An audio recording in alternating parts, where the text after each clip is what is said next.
Vocês já se perguntaram se vai haver incidência de CBS e IBS quando é uma pessoa jurídica e tem imóveis dentro desta pessoa jurídica? Você tem que pensar o seguinte: antes da reforma tributária, em regra, tendo pessoas jurídicas que compram e vendem imóveis, ao natural vai haver incidência de tributos, seja no caso do antigo ISS, que agora é substituído pelo IBS, que já havia antes, quando você tinha construção, por exemplo, e pode ter imóveis dentro desta empresa, assim como antes havia a incidência de PIS e COFINS, quando ocorria, por exemplo, a venda de um imóvel, e cuja base é o faturamento.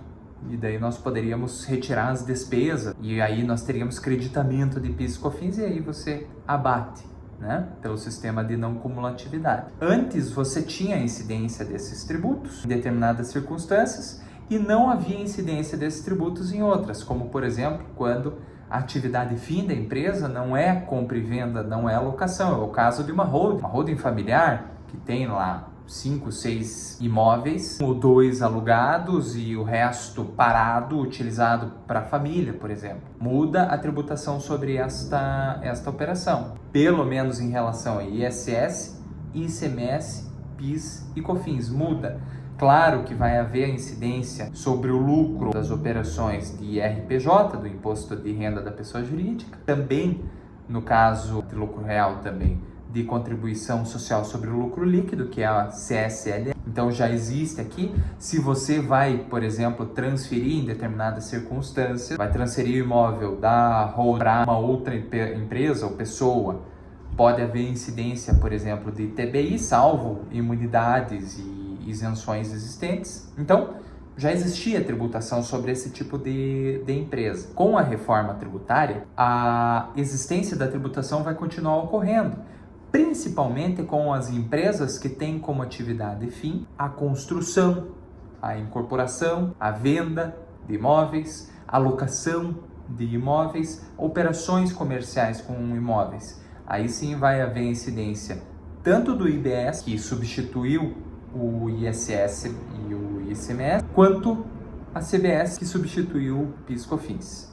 Então vai haver a tributação com essas empresas. E dependendo da circunstância, vai haver a tributação também com as tais holdings familiares, tá, pessoal? É preciso ficar muito claro que essa tributação com a reforma tributária pode fazer incidir, em determinados casos, a tributação em holdings familiares. Precisa ficar muito esperto, muito ligado com essas tributações sobre essas operações, tá, gente? E é evidente, como não foi substituído imposto de renda, como não foi substituído ITBI, IPTU, ITR e assim por diante, esses impostos e demais taxas e também contribuições, que é o caso da CSL, elas vão continuar incidindo da forma que o regime manda. Por exemplo, no Simples é uma forma de tributação de imposto de renda e CSLL. No presumido e real é de outra forma.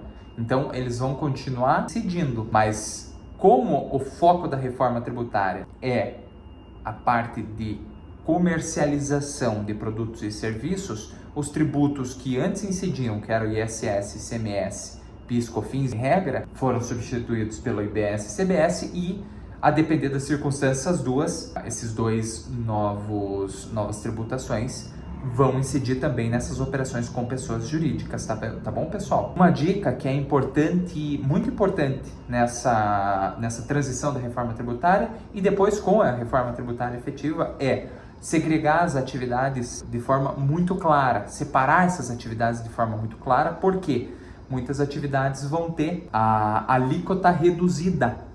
É o caso de quem compra e vende imóveis, de quem loca imóveis, vai ter uma redução da alíquota. Então, uma dica é: separe as atividades. Vai ser muito importante, tá bom, pessoal?